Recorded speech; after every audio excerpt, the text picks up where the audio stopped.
Unbelievable universe के मुअज़्ज़ज़ दोस्तों, अस्सलामु अलैकुम। गीज़ा का अजीम एहराम एक शानदार मकबरा है जो मिस्री फ़िरौनों की अज़मत को उजागर करने के लिए तामीर किया गया।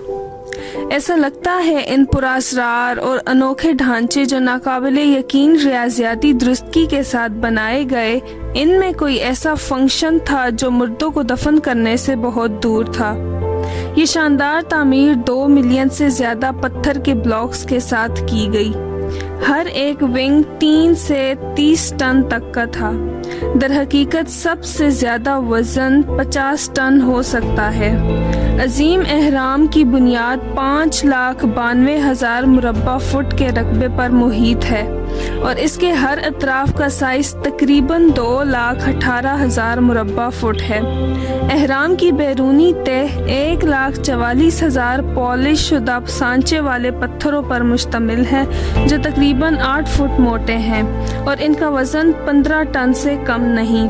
हर माहिरीन का अंदाज़ा है कि इस यादगार ढांचे की तामीर में शायद 20 साल से ज़्यादा का अरसा लगा और ये सिर्फ इस सूरत में है जब 20,000 कारकुन हर रोज़ इमारत की जगह पर पहुँचें। तो क्या वाकई आप सोचते हैं कि ये सारा वक्त, मेहनत और अफरादी क़ुव्वत सिर्फ एक मकबरा बनाने के लिए सर्फ की गई? लेकिन जदीद मुर्रखीन का ख्याल बिल्कुल मुख्तलिफ है।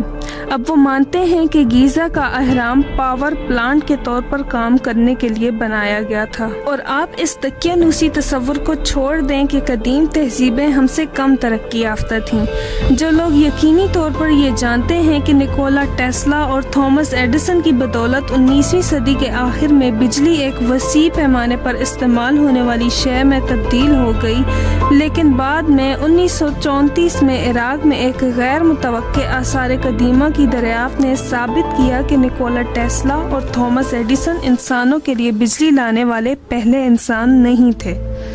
जी हाँ, जिस दरियाफ्त के बारे में बात हो रही है इसे बगदादी बैटरी या बैटरी का एक हिस्सा कहा जाता है। इस चीज़ में जदीद बैटरियों के साथ कोई चीज़ मुश्तरक नहीं थी। ये 3 हिस्सों पर मुश्तमिल था, एक सिरामिक बर्तन, एक तांबे की ट्यूब और एक लोहे की सलाख। जब इसमें तेज़ाब डाला गया तो इसके नतीजे में होने वाले रद्द अमल ने बरकी चार्ज पैदा किया और मुहक्किकीन के मुताबिक ये बैटरी 2000 साल पहले इस्तेमाल की गई। जहाँ तक अजीम एहराम का ताल्लुक है ये खुद नाकाबिले फ़हम है। सबसे पहले अंदर छुपी हुई सुरंगें हैं जो ज़ेर ज़मीन गहराई तक जाती हैं। गीज़ा का एहराम हैरत अंगेज़ तौर पर पॉलिश शुदा चूने के पत्थर से ढका हुआ था। ये पत्थर इस हमवार तरीके से बनाए गए थे कि इनकी सतह बिल्कुल चिपटी थी। जब सूरज की रोशनी इन पर पड़ती तो वो चमकदार लगते थे। दिलचस्प बात यह है कि मिस्रियों ने एहराम के अंदरूनी अतराफ में एक ख़ास मादा डोलोमाइट का भी इस्तेमाल किया। ये मादनियात इलेक्ट्रिक कंडक्टिविटी को ज़र्ब देने के लिए जाना जाता है। ज़ेर ज़मीन सुरंगें और गुज़रगाहें जो एहराम के अंदर से चलती हैं किसी हद तक ताबकारी ग्रेनाइट से जुड़ी हुई हैं। इस ग्रेनाइट में बहुत ज़्यादा धात और क्वार्टिज क्रिस्टल्स हैं। ये दोनों पीजो बिजली के बेहतरीन कंडक्टर्स हैं। इस किस्म की बिजली क्वार्टिज पर दबाव डालने का नतीजा है। अजीम एहराम में इस्तेमाल होने वाले ग्रेनाइट ने एक खास कीमियाई रद्द अमल पैदा करने के अंदर हवा को आयोनाइज किया, जिसके नतीजे में कंडक्टिविटी में इजाफा हुआ। इन तमाम हालात ने बड़े बरकी करंट को ज़ाहिर होने का बेहतरीन मौका फराहम किया।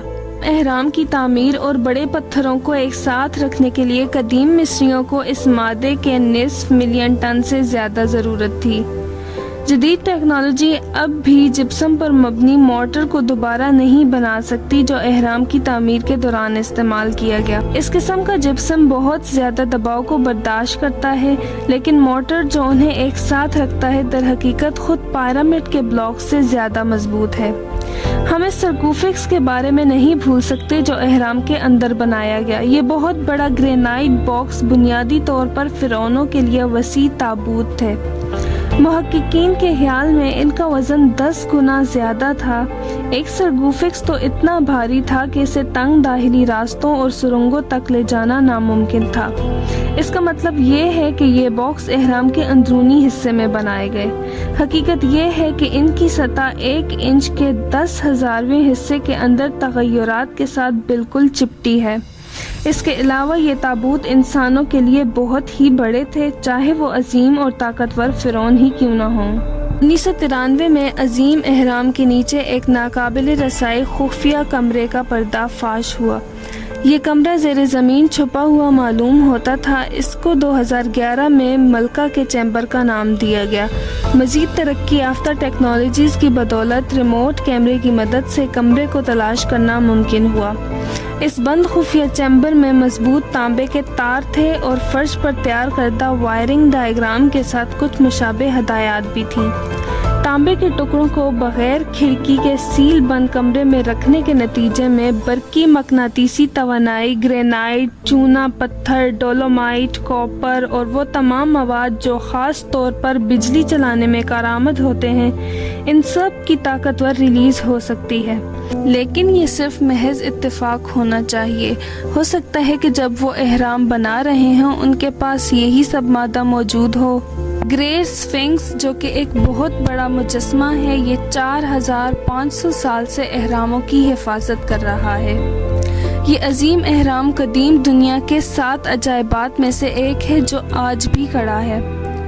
یہ اہرام 1889 میں آئیفل ٹاور کی تکمیل تک 3800 سالوں سے دنیا کا سب سے اونچا انسان ساختہ ڈھانچہ تھا۔ اپنے بڑے سائز کے باوجود اہرام اس قدر درستگی کے ساتھ بنائے گئے تھے کہ خوفو کی بنیادی لمبائی میں سب سے بڑی غلطی صرف اور صرف 0.05% ہے۔ گیزا کے اہرام نہ صرف قدیم مقبروں سے زیادہ خاص ہیں بلکہ وہ قدیم مصریوں کی ناقابل یقین طاقت، دولت اور ذہانت کی علامت ہیں۔ وہ انسانیت کی ذہانت اور تخلیقی صلاحیتوں کا منہ بولتا ثبوت ہیں اور وہ آج تک ہمیں متاثر اور حیران کن کر رہے ہیں۔ لہٰذا آپ کو کبھی مصر جانے کا موقع ملتا ہے تو یقینی بنائیں کہ اہرام آف گیزا کو اپنی فہرست میں سب سے اوپر رکھیں۔ دوستو، یہ تھی ہماری آج کی ویڈیو۔ اگر آپ کو یہ ویڈیو پسند آئی ہے تو اس کو لائک، شیئر اینڈ سبسکرائب کریں اور اپنا بہت سارا خیال رکھیں۔ اللہ حافظ۔